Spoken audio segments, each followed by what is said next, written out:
This is 10 Plus podcast. I'm Joanne Z. This is called The Interviews of Notables and Influencers. And today I'm honored to have Professor Jason Wittenberg of Political Science at UC Berkeley. He's going to share his insights about Putin's war in Ukraine, Eastern Europe, the future of democracy, anti-Semitism, dictatorship, authoritarianism, and what can be done specifically to protect and improve democracy in the United States. Professor Wittenberg earned his PhD from MIT. He focuses on Eastern European politics. Thank you so much. May I call you Jason? Yes, please, Joanne. Thank you. And Sure. Thank you for having me on the podcast. It's a pleasure. My great honor. So the first question is Putin's war in Ukraine. Personally, when he aggressively, brutally just marched into Ukraine, I was completely infuriated, and I immediately made it clear to the world of my absolute support of Ukrainians. I cannot see the outcome for Putin to win this. The world democracy is hanging in the balance. We really must defeat him. But now it's been a year and it looks like a proxy war between the US and the EU and Russia. Hypothetically, I have these two questions. Even though I hate to see that, but hypothetically, what will happen if Russia wins? What will happen if Russia loses? Okay, thanks. Those are really great questions. Everybody's asking them. It's, all over the place. So let's just dig into this a bit. So you mentioned a proxy war. Traditionally, a proxy war is when each side has a client state and then the two clients fight each other. So this was like the Cold War, where the Soviet Union and the US each supported their group, say, in an African country, and then those groups were fighting each other. So in a sense, this war between Ukraine and Russia is kind of partly a proxy war because, some people talk about how the US and the EU are, arming and helping Ukraine in order to weaken Russia in a way that they wouldn't normally be able to do.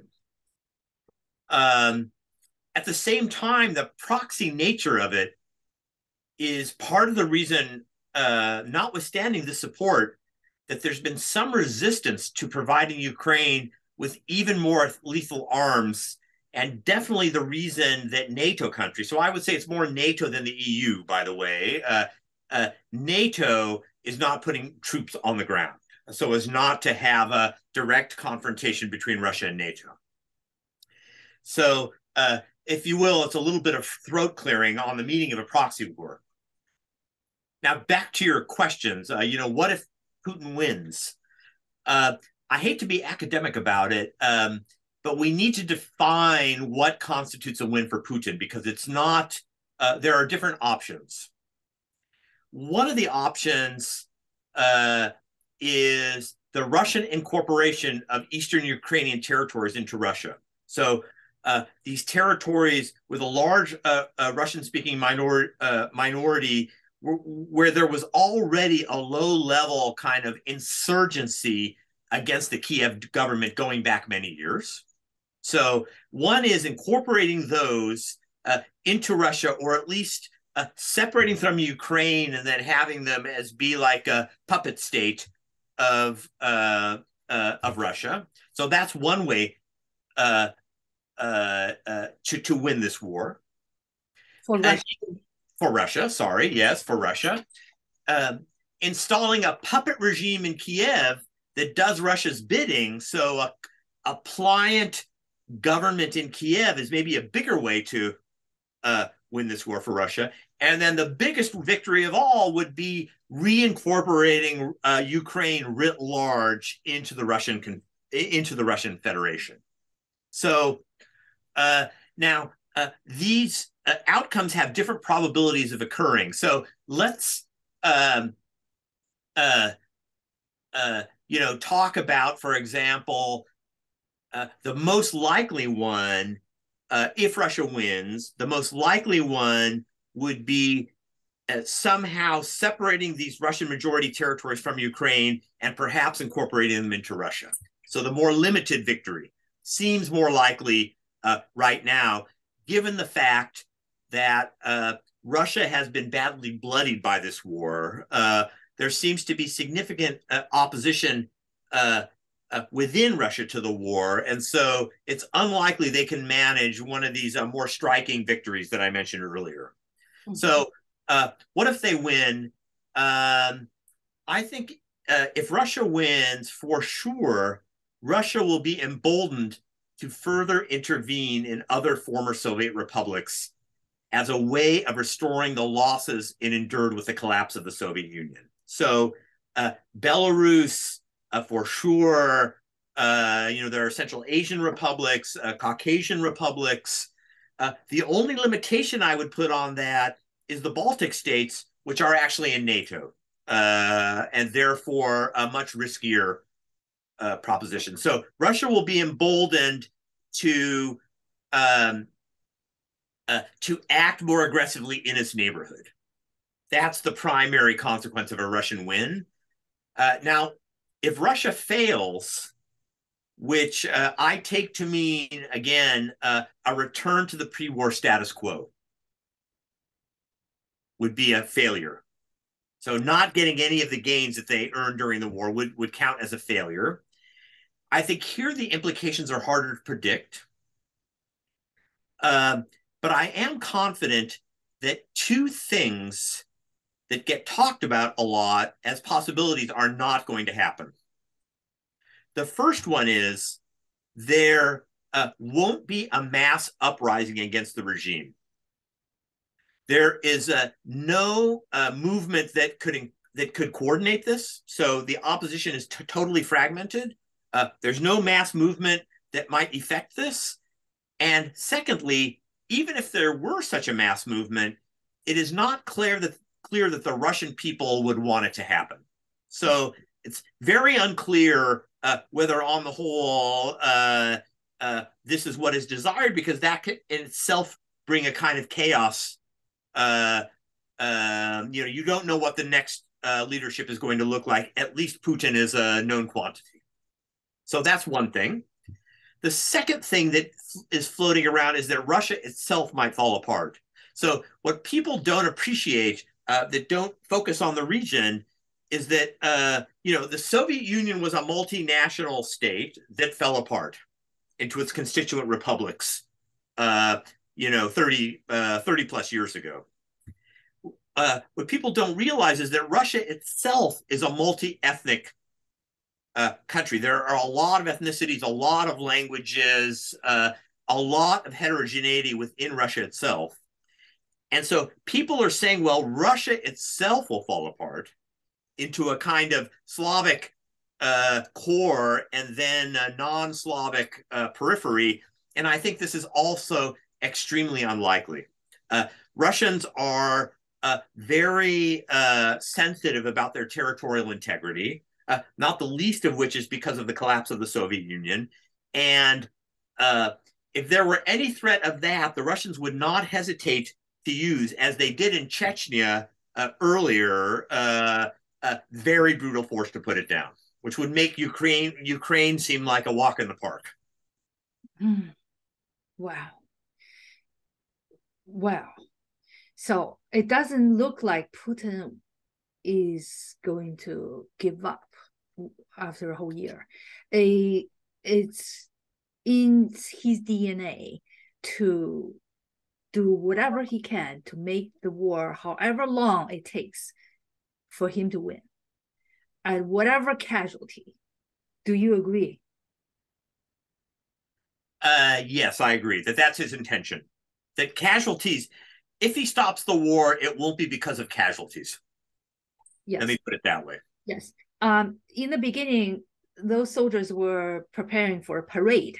They thought it was a cakewalk. Okay.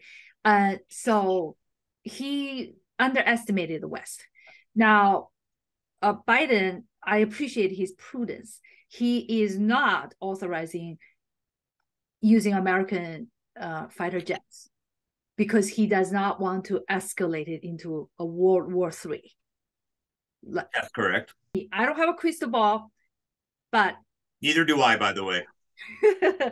how is this going to end? We don't know at this point. It could be the kind of a conflict that drags on for years until one side tires of the conflict and finds a way to save face and end the conflict. And that would basically have to be Putin.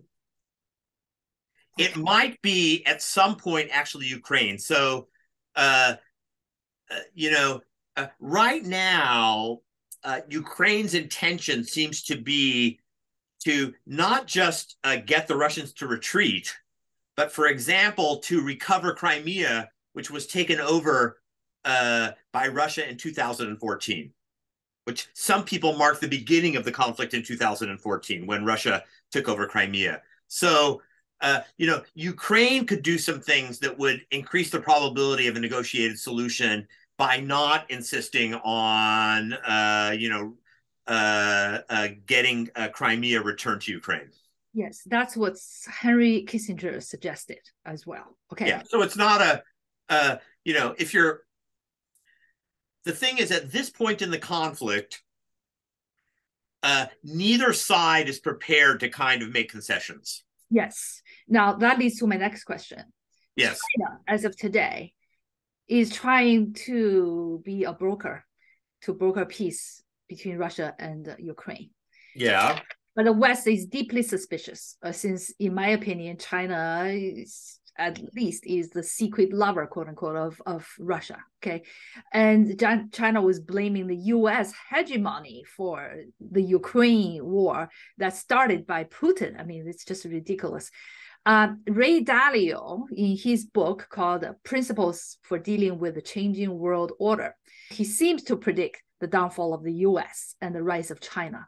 And of course, that should be discounted by his decades of being entrusted by China with investing China's sovereign fund, from which he got extremely wealthy. Okay, so now China is pretty assertive, to say the least, in this regard.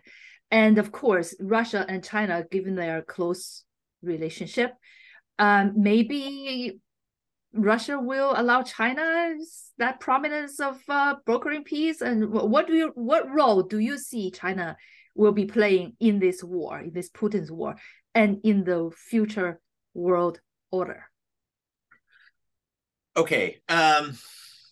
So as far as the war goes, to the extent China can portray itself as a kind of neutral party, I don't see any issue with China acting as a mediator, in the war, and gaining whatever prestige it's going to gain as a result of, in the event of successfully mediating an agreement that is acceptable to both sides. I don't have a problem with that. Probably U.S. foreign policy elites have a problem with that, because for the last 60 or more years, it's been the U.S. Which has been the broker between among various conflicts around the world, such as in the Middle East and elsewhere. So the U.S. would not be happy because it's essentially ceding to China some of this world leadership that that the U.S. had enjoyed for decades before.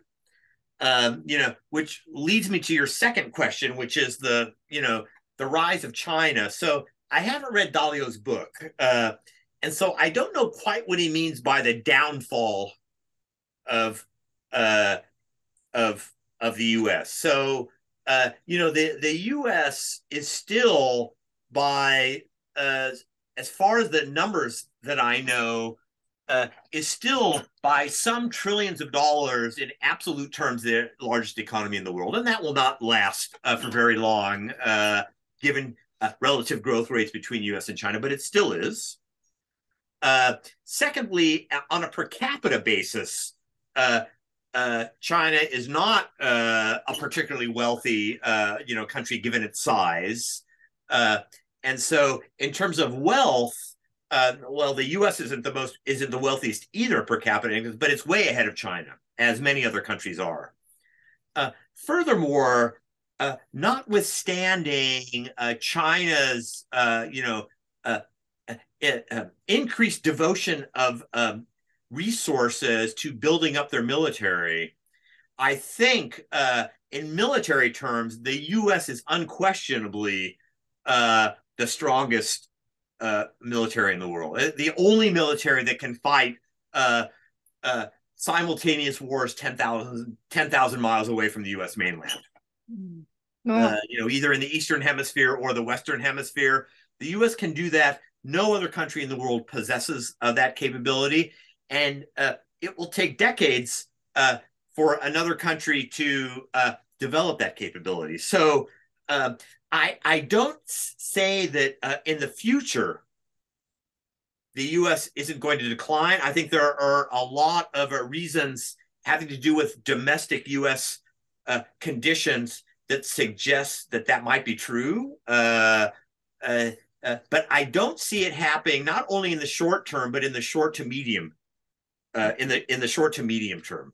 Okay, so Putin in the 90s tried to become a NATO member out of whatever motive of his, but the West declined.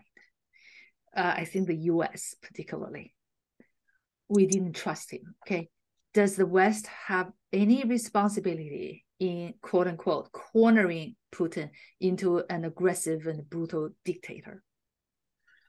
Yeah, so there are two sides to this. There's a Russian side and a US side. So each believes its own narrative is correct. So let me give you my sort of take on these on this issue. So first off, let me say I do believe that the West engaged in activities following the collapse of the Soviet Union that Moscow could rightly perceive as aggressive or threatening. Foremost, the expansion of NATO, not so much the rejection of Russia, but the expansion of NATO, not just to former Russian or Soviet rather allied states such as Poland and Hungary and Bulgaria, but to former Soviet republics like the Baltic states. So literally bringing NATO, right to Russia's borders. Of course, NATO, even in the Cold War, was on Russia's borders in northern Norway. So it was on the Soviet border in northern Norway. So it's not new for NATO to border, but this seemed, even more of an aggressive posture on the part of the U.S. Yes. And then the U.S. also flirted with the possibility of Georgia and especially Ukraine on their potential memberships. So one thing to keep in mind about this expansion and the potential memberships is that the requests for these things are coming from those countries. The U.S. isn't knocking on Kiev's door and saying, do you want to be a member of NATO? It's Kiev knocking on Washington's door saying we would like to be a member of NATO. And that's even more true for the Baltic states, Estonia, Latvia, Lithuania, and the East European states who have a long history with Russia and know what Russia's capable of. Mm-hmm. So it wasn't so much a U.S. initiative as their initiative, which we then had to say, yes or no to. Mm. Now, keep in mind that the initial expansion of NATO occurred in 1999, i.e. after a decade of Russian weakness and humiliation after the collapse of the Soviet Union. So this was like taking a dog while it's down. Russia had already been, had gone through economic collapse. It was humiliated because it lost its sphere of influence and it declined as a global power. And then on top of all of that, the states in its former military alliance join the other side. So, you could see why. So I understand Moscow's perspective. However, I do not think that this, somehow made Putin, who otherwise would have been a happy collaborator, into the dictator he ultimately became. So Putin came to power in 2000, the year 2000, to, among other things, restore Russia's dignity and influence. That would have happened with or without NATO expansion, in my opinion. Okay. So the NATO expansion maybe made it a little worse, but it would have happened anyway. Right. And Madeleine Albright, she was credited for expanding NATO to Russia's border. So, well, truth has many facets, There are people who will argue, yeah, even though you said we did not knock on Ukraine's door and inviting them, but we were pretty pushy in that regard, that made Putin feel threatened and cornered. We have to distinguish between NATO membership as such and, for example, in the case of Ukraine, the U.S. effort to prevent Ukraine from having a pro-Russian government. So, in other words, whatever role the U.S. had in this Ukrainian uprising, which led to a duly elected pro-Russian Ukrainian leader fleeing the country and being replaced by a pro-Western leader. Yeah, but that's not NATO expansion. So that's another kind of you can consider that another kind of aggression, yes. But even then, the other argument. So I would stand by my other argument that no one forced Putin to invade Ukraine. Ultimately, that's Putin's decision to pursue that tactic as opposed to another tactic. Right. And also, we're not going to deal with what ifs, what should have. So, even if hypothetically West accepted Putin during the weak moments of Russia, accepted Putin's request to join NATO, even if we took Russia in, yes, there is no guarantee that he would not have become a dictator today. That is true, and I would, that would be an implication of my argument, is that he would have done what he did anyway. Anyways, yes. Okay. So, with pro-Putin European countries like Belarus and Hungary, what are your predictions about their involvement if the Ukraine war escalates? Yeah. So, first of all, I wouldn't call Hungary and Belarus, the countries of Hungary and Belarus, pro-Putin as such. I wouldn't even call their leaders pro-Putin. There's a stronger case to be made that their leaders are pro-Putin than that the countries are, in terms of sympathy, popular sympathy. Although it's true that both countries, particularly since the Ukraine war began and also before this Ukraine war began, have shown more reluctance to join on the anti-Putin bandwagon than other countries in the region. So that is definitely true. I see this more in terms of interests than having a kind of pro-Putin sympathy. So both countries rely on Putin for energy, or I should say rely on Russia for energy. And in the case of Belarus, as far as I know, the energy is heavily subsidized. So I think Hungary pays full price. Hungary's in NATO and the EU, it's going to pay full price. But I think Belarus gets a deal because it's a much poorer country. Mm-hmm. So in this case, I think the leaderships are naturally taking a more measured approach. So, if the country's supplying you with oil, you don't thereby, slap that country in the face. It's just bad. It's just bad diplomacy. For example, on the anti-Putin side, both countries are hosting Ukrainian refugees. And actually, I believe both countries are also hosting young Russian refugees that are fleeing, the draft and other things. So not everything they do is pro-Putin. I mean, that's kind of an anti-Putin strategy.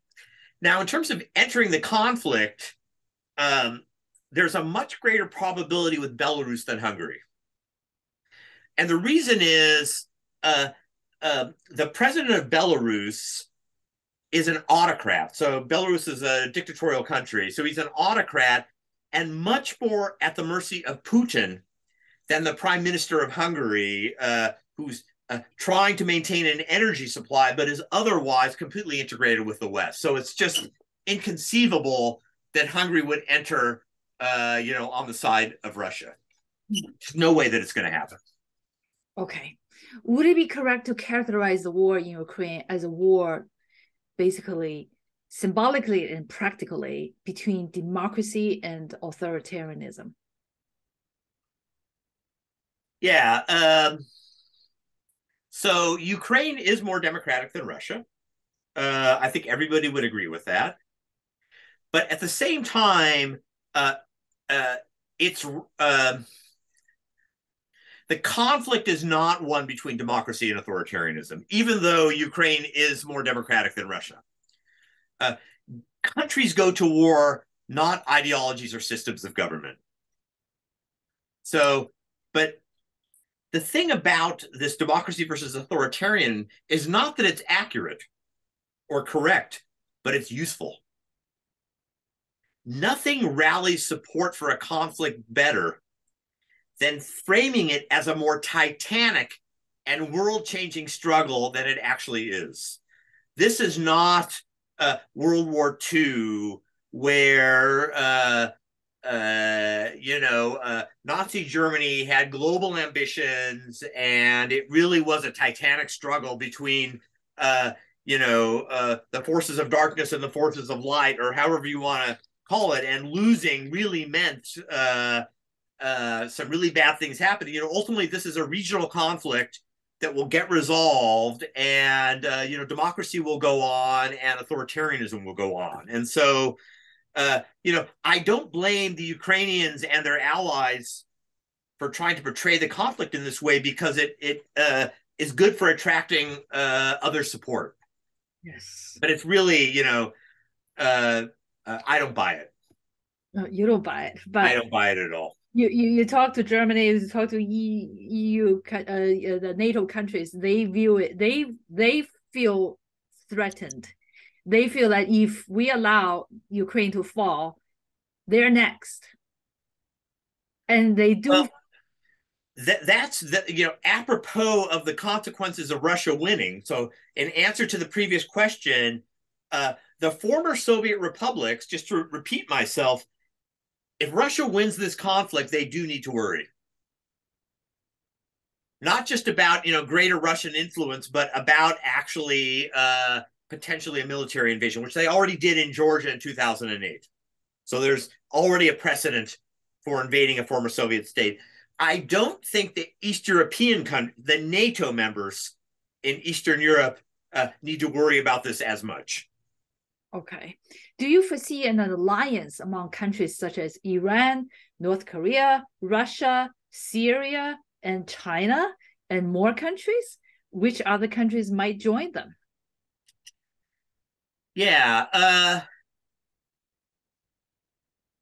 Well, if you give me that list, so the question is, what would unite all? The question you have to ask yourselves is, what would unite all of those countries? And I can think of of one thing that unites all of those countries, and that's a desire to contain U.S. influence. Yes. So, you know, I suppose something like that could form. Maybe also along with Venezuela. So if you narrow it to targets of U.S. Targets of international sanctions, if you narrow the commonality to targets of U.S. sanctions, you could add Venezuela and maybe take out China. Uh, uh, uh, and then have like some interest that they all have in common. I don't see something like this, especially with those countries, as very likely to happen. So let me just give you a few reasons why. First, if you include China, it's unlikely, who's going to be the leader of this alliance, Russia or China? Russia's going to want to be a leader, and China's going to want to be a leader, and they can't both be leaders, probably. And so there's a conflict right there that seems to me would mean that its actions as an alliance would be highly constrained, because they probably wouldn't, it's unclear whether they could agree on anything, because they both have these aspirations of this great power status. But let's take out China and leave the rest with Russia. So Iran, North Korea, Venezuela, I don't know what else. Russia's clearly the big cheese in this partnership. So the question is, what's in it for Russia? The Russians already cooperate with Iran in the military sphere, like with drones and maybe fighter planes. Unclear exactly what they're doing, but they're cooperating militarily without an alliance. The Russians are already in Syria, which you also mentioned, without an alliance. Russia doesn't need Venezuela's oil. So it's unclear what Russia gets out of having Venezuela in the alliance, since it doesn't need the main thing that Venezuela exports, which is oil. Mm-hmm. A China-Venezuela alliance is much more likely than a Russia-Venezuela alliance from this perspective, because at least China, in theory, needs the oil. Mm-hmm. So basically, I don't see what's in it for Russia. And also, it's like, when you think about the reasons for joining an alliance, it's like the whole is greater than the sum of the parts. But this alliance that you're talking about doesn't make Russia more threatening than it already is. And so they just don't gain anything. Mm. With a possible exception on the margin of some prestige of sort of being at the head of some international, not quite military alliance. It isn't even clear what kind of alliance it would be. Some kind of an alliance designed to oppose U.S. influence. Mm-hmm. I have two observations inspired by what you just said. Okay, number one is the future's balance of global power seems to be a sort of a three-legged stool with U.S. and NATO countries, EU, and China and Russia. And ironically, Russia is shooting itself in the foot with this Ukraine war, because this Ukraine war is going to weaken Russia substantively. That's correct, yeah. So this will actually strengthen China. China, this is observation one. Observation two, China is getting the best from both worlds. And on the one hand, its vast trade and export economy depend on the West and the capitalist market. On the other hand, its political system is very much in sync with Russia's authoritarian system. Chinese Communist Party was founded upon the Russian Bolshevik model. So China wants to be getting the best from both sides. And eventually, in the Chinese, there is a idiomatic description. It's like when two clams are fighting on the beach, the fisherman is the one who is winning, who will pick both fighting. Right. Okay. That's a good saying. That's a good Chinese saying. Yeah. So China actually is the fisherman. Yes. Yes, indeed. So in this conflict, Russia will be weakened, US will be weakened, EU will be weakened. I mean, NATO will be weakened, no matter what. In the Russia-Ukraine conflict, you mean? Yes. Yeah. And then China will be getting the oil, buying the oil from Russia, that equals to bankrolling and supporting the Russians. Yeah. And then trying to be the broker, the honest broker. I don't know how honest that is. So I don't know if the politicians are thinking like this. I doubt it. I don't know. I don't really have that much connection with the people that are truly in the decision-making thing. But China. So it's not clear that the U.S. is weakened by the Ukrainian war. In fact, to the extent that Ukrainian use of arms and other things stimulates American and European companies to make more arms, there could actually be war is actually in some ways good for the economy. There's an argument to be made for that. So it isn't so clear that the U.S. Russia is definitely weakened. Yes. The only country in this that's even peripherally involved in this conflict that is weakened is Russia. Not just because of its battlefield losses, but because of it. It basically destroyed the reputation that it enjoyed in people's heads as being kind of the second military in the world. The performance in Ukraine has revealed Russia to be in some ways a hollow military power. Mm-hmm.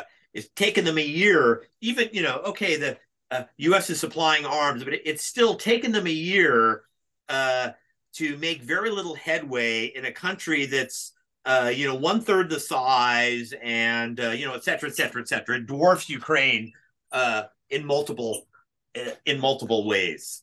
And so, that helps China, so a weak Russia helps China. That is true. Yes. Yes. That is unquestionably true. I'm not sure the U.S. is weakened. I don't think that's the biggest weakness of the U.S. I think our domestic troubles are a much greater factor weakening us than these foreign adventures. I agree. I have those questions down my list. Okay, so what's your assessment for the possibility of a third world war? What can the United States and the world do now and in the future to prevent it? Yes. Okay, let's break this up into two parts. I think it's a good way to do it. If by a third world war, if by that you mean an all-out nuclear exchange among the large nuclear powers, then notwithstanding Russia's recent saber rattling about nuclear weapons, so there are various threats emanating from Moscow about the use of nuclear weapons, I think the probability of this is low, relatively low, though not as low as it should be. So we all want it to be really low, but it's still low. Now, the nuclear, as they say, the nuclear genie is out of the bottle. You can't uninvent nuclear weapons. They're out there. So there are really only two means that seem to be feasible right now for keeping the probability of that conflict low. One is to maintain the so-called MAD strategy, mutual assured destruction, MAD, to maintain the strategy of MAD, which is if you want to start one, you better be ready for your own complete destruction. So it's like it's like a suicide to do that. So that already, dampens things. Makes assumption that people don't, that a country doesn't want to commit suicide, which may or may not be a good thing, but it's something that dampens down the probability. And the second thing that we can do is kind of at the launch stage to make sure that, for one thing, not just one person and maybe not just a few people can unilaterally launch a weapon. So it's like the president has the codes, and then someone has to do something like in the submarine or whatever to do it. And you might need two people to do that. So you make the actual decision to push the button. It's not actually pushing a button. It's sending a code and relying on other people to use their good judgment to decide whether to do it. So you take it out of hands of one person, and you make it less likely that something like this could happen by accident.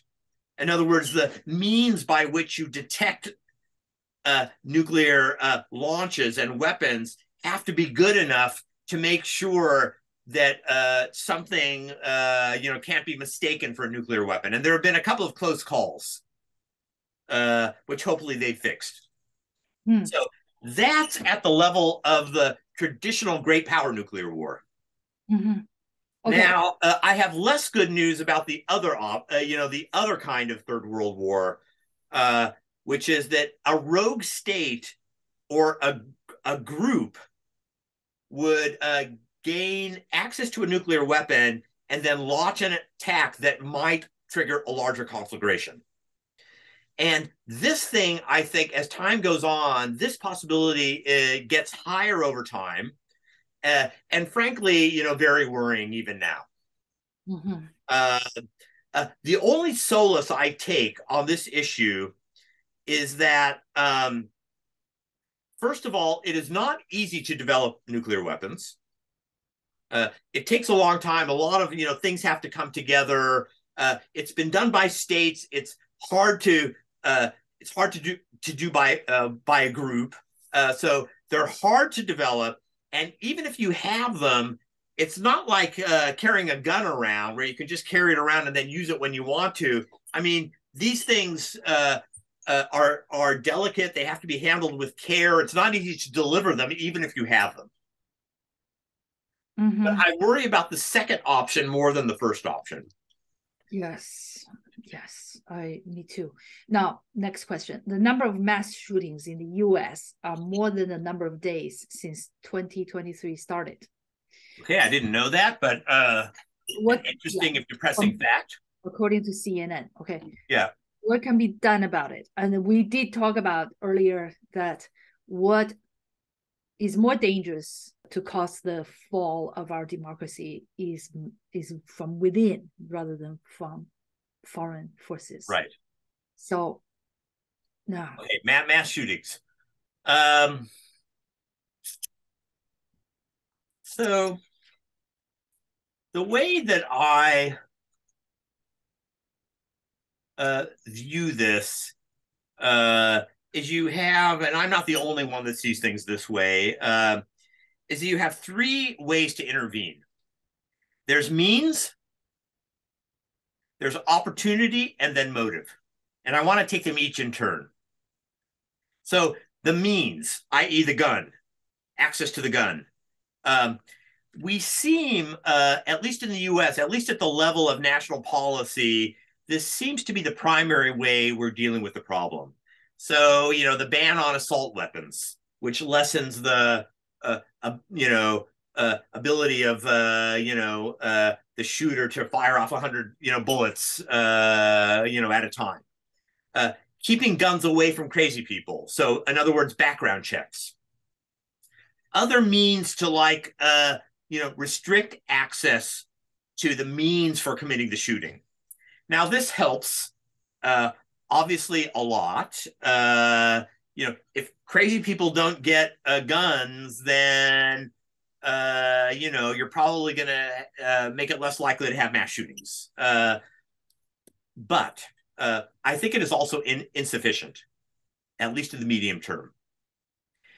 Even if you could repeal the Second Amendment. So the Second Amendment is looming in the background here, the right to bear arms. So even if you could somehow repeal the Second Amendment, there would still be millions of guns that are already around.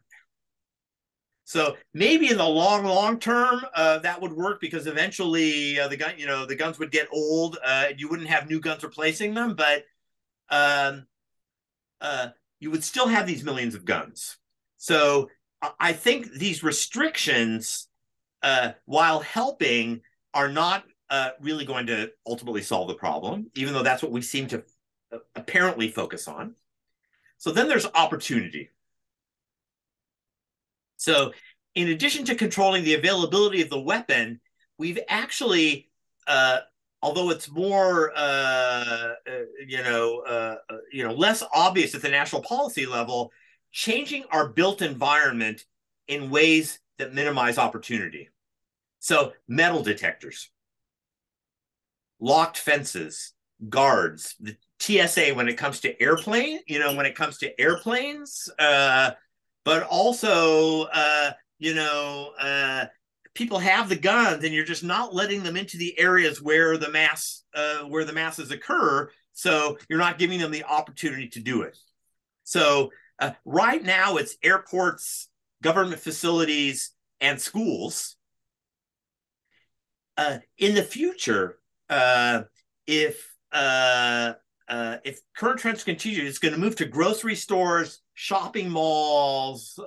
You can imagine it's already this way in Israel, for example, where they're trying to keep out terrorists with guns. So now the issue here is that perpetrators will innovate. If you put up a locked gate, it's like build me a fence. You can't build a high enough fence to get people out. I mean, this is an argument against the border wall in Mexico. If you build a fence, they'll just find a way to go over the fence. So people innovate. And now the shooters are going to innovate. Maybe it won't be guns, but maybe it will be cars, rammings, or knives, or, some other things. And do we really want to live in a lockdown society where the security is so tight that it's like people are uncomfortable, it's not very sociable, et cetera, et cetera? It seems like a very unpleasant means for stopping the problem, which brings us to motive.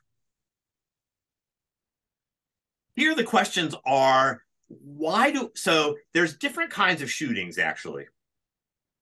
So one is you're having a conflict with somebody and you use that, you resolve the conflict with a gun. So why the use of gun to resolve conflicts?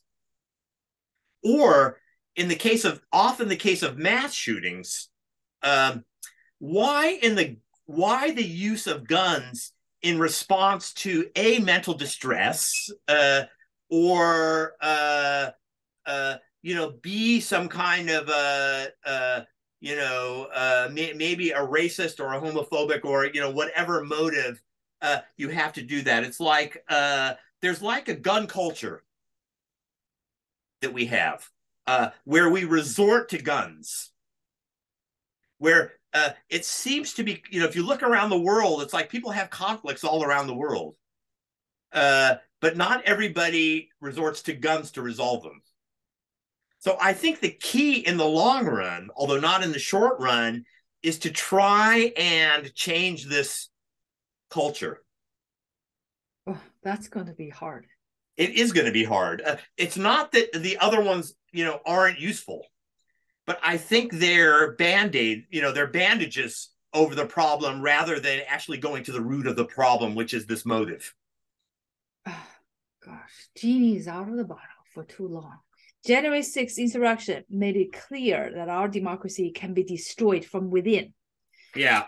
In the book Ill Winds, Stanford professor Larry Diamond mentioned a list of things we need to change in order to sustain our democracy, such as ranked choice voting for primaries and the 18-year term limit for Supreme Court justices.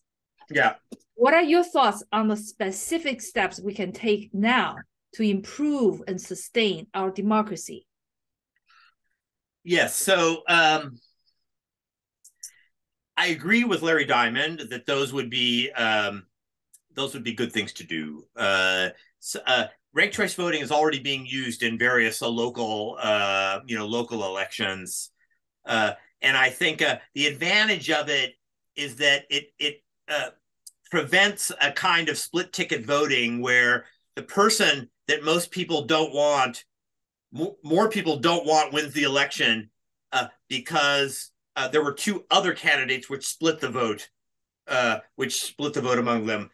The example that's always mentioned is Florida, the U.S. election and presidential election, Florida in 2000, when Ralph Nader and Al Gore, so two kind of leftist candidates, ran against George W. Bush, the Republican candidate, and basically Nader stole enough votes from Gore that Bush, barely, not by much, less than 1,000 votes, was declared the winner. And so ranked choice voting makes outcomes like that less likely. So I think overall it's better for democracy. Let me list some other things that he doesn't talk about. One would be to they're kind of related, is to strengthen Congress, and which would weaken the presidency. So get Congress to fulfill its mandate. Let me give you an example of one thing that Congress is supposed to do that they don't do anymore, which is the power to declare war.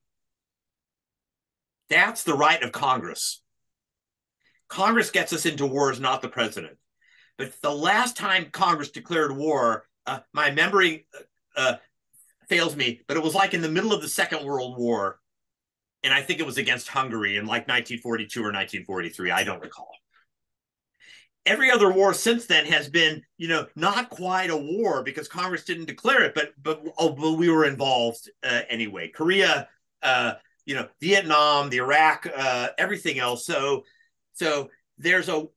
one way to strengthen democracy would be for Congress to exercise the powers that it's actually given in the Constitution, because the Congress is what the people elect. It's like the people's house. And so it would be better for democracy if they did this stuff than if the president unilaterally does it. Mm-hmm. What about the term limits? So term limits for Congress? With Supreme Court justices. Oh, so that's a Larry Diamond thing. So yes, that would be a very good thing. And the long term is a good idea. So like 18 or 20 years, yes. I think that would be a fine, addition. So one thing is Congress, and then the obverse of that is the president actually exercises, so independently of the things that Congress refuses to do.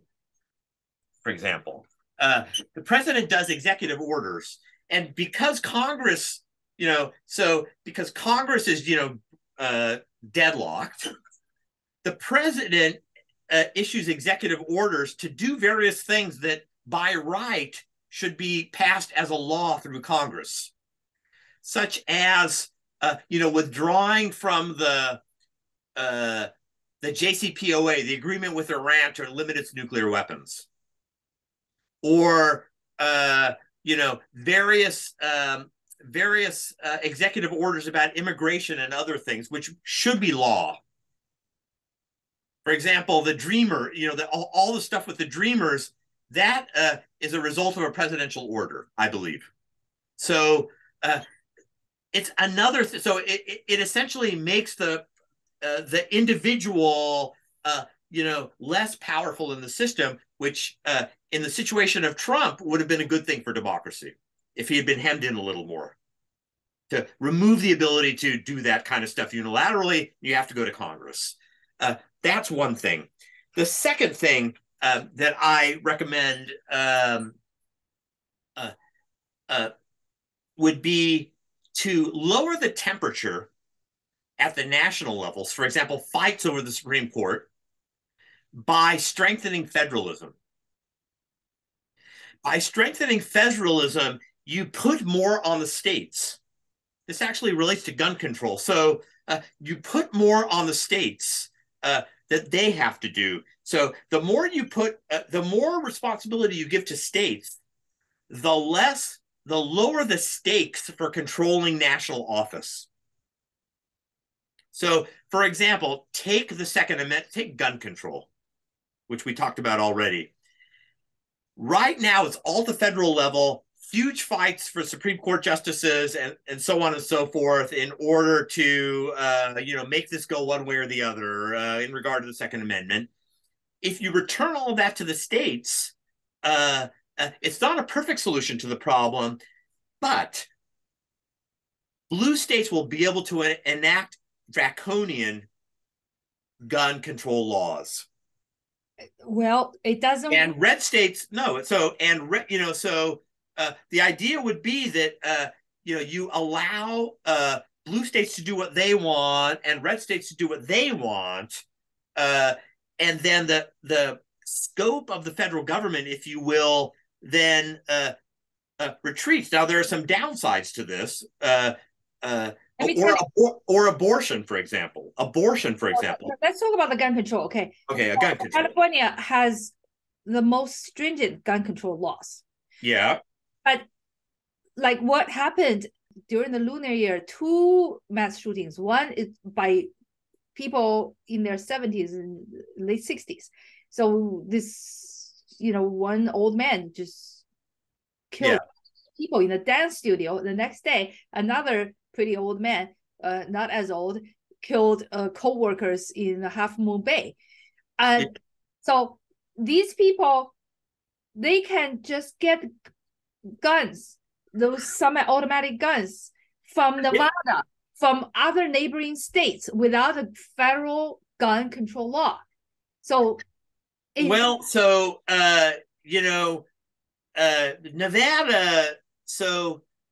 there are ways around that. For example, if I'm in Nevada, so you're quite right. It's possible. First of all, it's more difficult to do that. So you do lower. So, in terms of means, it's still harder to, on the margin, it makes it harder to get guns. Nevada could require ID. I mean, maybe there are ways around that, but, so the question was, how do we save? And now we're talking about the national level democracy. And the way to save the rancor, the way to counter the rancor at the national level, because everything revolves around control of the presidency, the Supreme Court, etc. So that how we live our daily lives depends on who's in these places, who's in these positions. So by turning more over to the states, you make fewer things endangered if the wrong party gets into the national office. So blue states will have draconian gun control and extremely liberal abortion laws, and red states will be the opposite. That's how that's what the lay of the land will be. Now, these issues like going to another state, it's true. So blue people in red states are going to go to blue states to get would go to blue states to get abortion, which probably they're already doing now. And then red people in blue states that really want their guns would probably go to red states in order to buy the guns. Now, you could legislate in a way that would make that more difficult, but you're never going, in a free society, you're never going to have 100%. The question is, what can you do? What can you do to make it less likely? And your intervention in the terms of gun control, you can restrict the means, you can restrict the use of guns, you can make it less. You could have metal detectors as you're going into your workplace, which would have removed, which would have caught or got, like at the airport, a guard there with a metal detector and then searching your bag, and that would have prevented the shooting. So there's you can be more restrictive in the means. You can have the metal detectors, and then try. I don't know the motives of these people. Try to make headway on the motives. And so the idea is to do as much as you can to lower that, but you're never going to get it to zero in a free society, and possibly not even in an unfree society. So, for example, you probably read about what happened in Japan and the assassination of the former prime minister. This is like a once in a century happening in Japan. It's against the culture.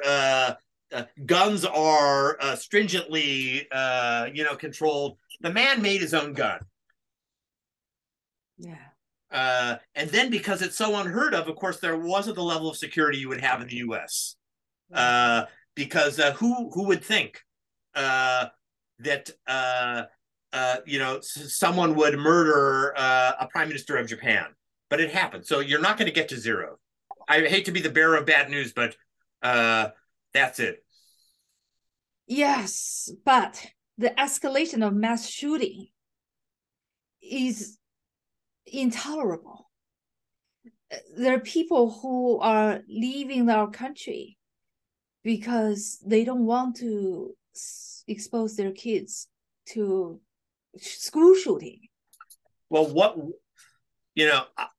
yes, I'm one of those people. I'm not leaving, but I'm one of the people that thinks about it. I have a grade schooler. We cannot go on like this. Something needs to. You're right. But the question is what what do we do about it? So in the case of schools, they're reducing the opportunity. So there are now metal gates that are locked. There aren't metal detectors yet, at least maybe in grade schools, but there might be in like high schools. I don't know, where the kids are older and you never know. I think that's how they're trying to hope. Now, other countries are not like this. That is true. That's why I was harping on the gun culture. Even if you let's engage in a hypothetical, a counterfactual. Let's say we give 10,000 guns to Japanese in Japan. I doubt that a single one would actually be used to commit a mass shooting. So even with the means, there are countries where people are armed, like Switzerland.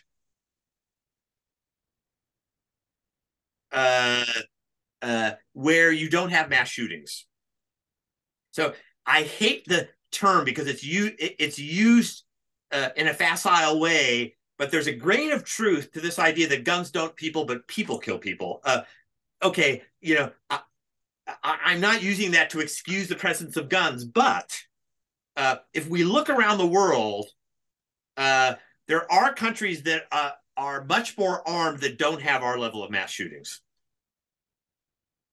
Even in Israel, which has to deal with a sui generis set of problems. So Israel, in some ways, is not a good case, but I mention it for this reason, which is that have you ever been there? No. So there are soldiers walking around with rifles on their arms everywhere, on the bus, on the train, walking along the streets. The incidence of mass shootings by one Israeli citizen against, I'm not talking about the conflict with the Palestinians. I'm talking about one Israeli citizen against a mass of others is extremely low, despite the prevalence of guns. And I'm sure Israel has mentally disturbed people, just like the United States. People who, have grievances. Yes. So, what's wrong with Americans? Well, I mean, this is I don't know the answer to this. it's definitely a cultural thing, I think. It's definitely cultural. America wasn't like this. We didn't have mass shootings like this. That is true. And I don't really have too much special insight into this. When I look at Europe, for example, versus the U.S., I see, for example, much stronger families. In where? In Europe. Okay. Much stronger families in Europe on average than in the U.S. Mm-hmm. On average. Obviously, there's a big heterogeneity. Europe's not itself homogeneous. And I think it's like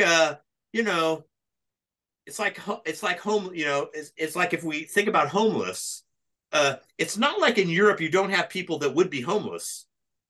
It's just that they're in the care of their, it's like either their nuclear family or maybe their extended family or maybe their community. There's like more care for them, and so it doesn't manifest itself in the same kind of way where you have people that seem to be detached from their families and communities. Do you have stronger families in Israel than in the US? Extremely strong. Yes. See, yes. Now, America was not like this 40 years ago, 30 years ago, even 20 years ago. The mass shooting is escalating exponentially in the last 10 years. I don't, except for that. So the only thing, and it's a significant thing that has changed in the last 10 years. So it's not the level of craziness or mental illness. I don't think that's changed. It is the prevalence of social media. And this idea that by doing a shooting, you immediately become, for good reasons or, for bad reasons, excuse me, you become like a media star. And you become a media star on, there are 1,000 Twitter posts, you get everywhere. And, for people that are,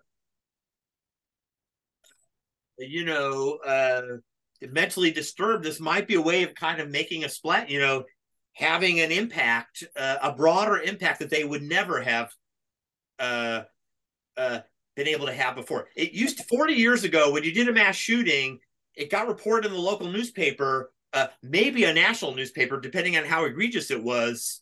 But then it never went any further. Yeah. Okay. Well, social media is available in Japan, in Europe, in Israel. Same social media. But they don't have the culture. The point is they don't have the culture to begin with. They're lacking the culture. The question is, if you have the culture and you have the means and you have the opportunity, why don't you do it? Oh, gosh. Because, But, something must be done. I don't, I wish I had more insight, but I just don't. Okay. Yeah. Now, you studied anti-Semitism, so yes, I have a very rudimentary question. Okay. Yeah. How is anti-Semitism different from and or similar or the same as racism? What is the root cause of anti-Semitism? Yeah. How is it different from all well, the whole, of course, the whole podcast could have been about just this question. Nonetheless, I will. I'm going to give it a stab. So they're similar in the following way, at least. In both cases, a group of people are othered in some way. And then they're othered in a way which allows discrimination against them, seemingly without regard for whatever individual characteristics the victim has. Other than being Jewish in the case of anti-Semitism and being Well, I mean, in the case of anti-Black racism being African American, but there could be racism against other groups. As you're probably aware, recently, for example, against Asian Americans, who have also been othered, in the same way. They're different in the sense that, so a form of stereotyping. They're different in the sense that anti-Semitism has sometimes been racialized, but it's not always racialized. So the thing about racialization is that the person can't do the person in the stereotype group. You can't change your race. You might claim to be a different, but ultimately, in the eyes of the racist, you're that race, no matter what you claim. So you can't claim. So there's no way, for example, in the case of racism or racialized anti-Semitism, to kind of escape your fate. Right. So that's a very important distinction between racism, which is kind of something immutable that you can't change, versus, for example, anti-Semitism that's rooted in religious bigotry. So, for example, Jews, for hundreds of years in Europe, were discriminated against basically because they weren't Christians.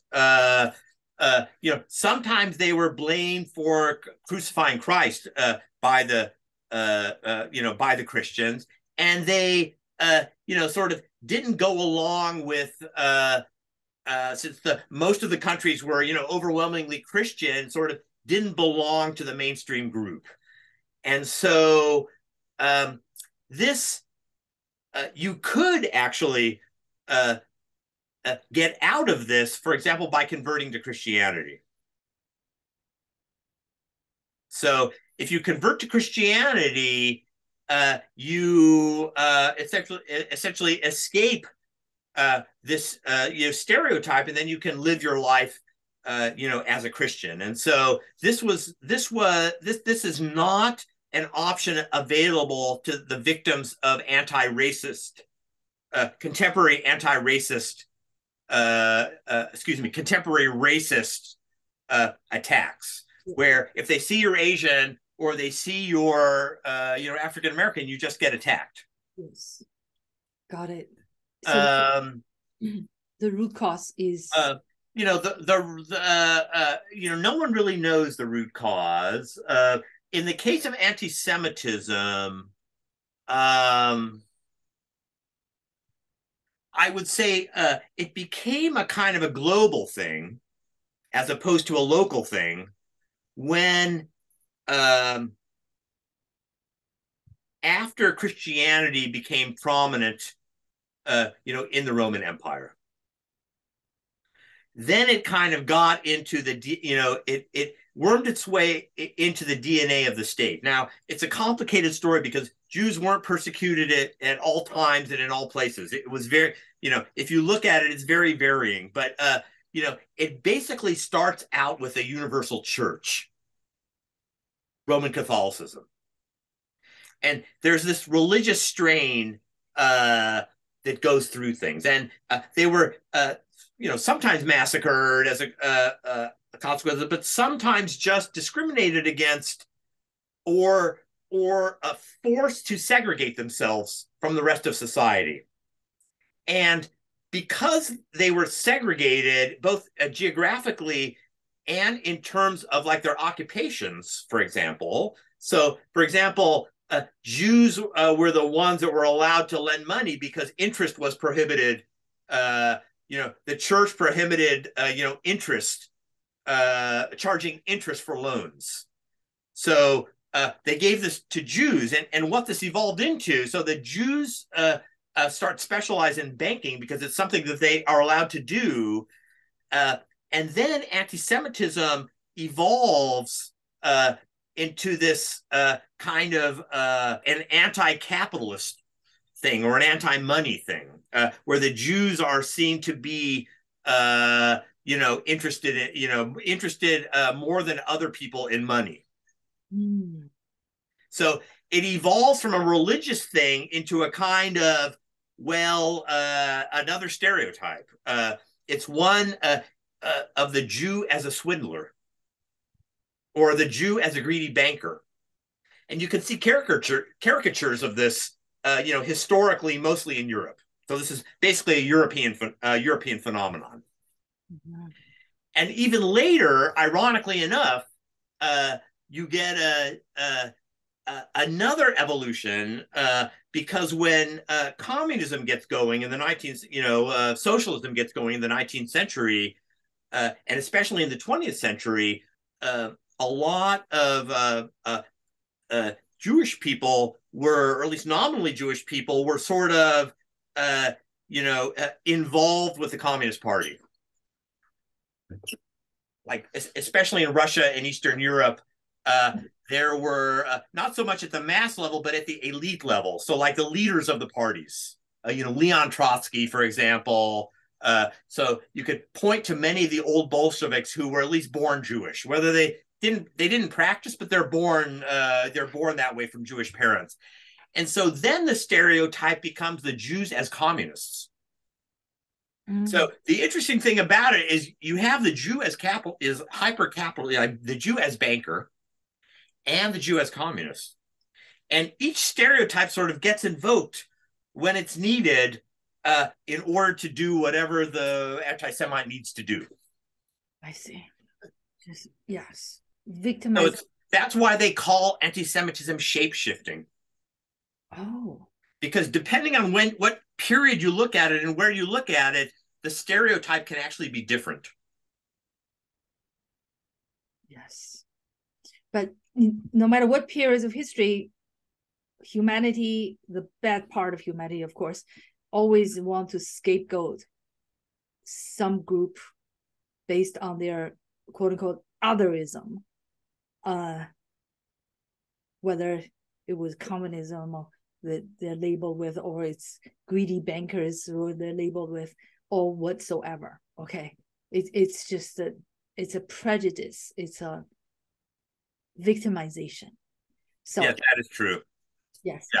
Lastly, since I'm a branding expert, yes, I ask all my honored guests the same question at the end of the interview. What does the personal brand of Jason Wittenberg stand for, with no more than 5 words? In other words, what do you want the world to remember you for upon exiting this planet? Okay. If you have more than 5 words, that's fine. I'll try to summarize. No, 4 words. Okay. Luftmensch. I don't know what it is. Which is a Yiddish word, which means someone who is interested in intellectual things, at the expense of kind of professional advancement and monetary gain. I don't do all the things I could do in order to, increase my exposure and earn as much money as possible. So I'd like to engage in intellectual pursuits. That's Luftmensch, one word. Flaneur, which is a word that comes from French. It actually, we use it in English also. It's not commonly used. Is someone who is kind of a wanderer and likes to take in.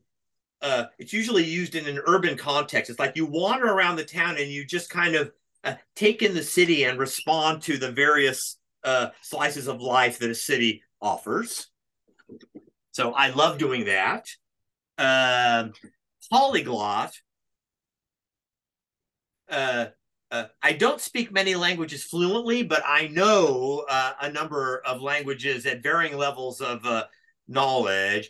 And it's also self-referential because both Luftmensch and Flaneur are not English words. So the polyglot part is like self-referential within the brand name. And then finally, father. Father to how many children? 1 child. Okay. Son, daughter?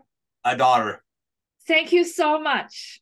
I really appreciate this in-depth discussion.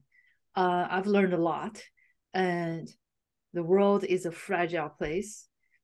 The democracy is a fragile thing, and our country is not in good shape, and we all have duty to make it better, to make our democracy better, to make our culture better, to deal with the gun violence. And it's truly very enlightening to discuss with you about all these issues and about the Ukraine war.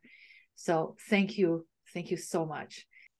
Thanks a lot, Joanne. It was a pleasure, going around with these things. Not easy answers to the questions, but I was very happy to do it. Thank you.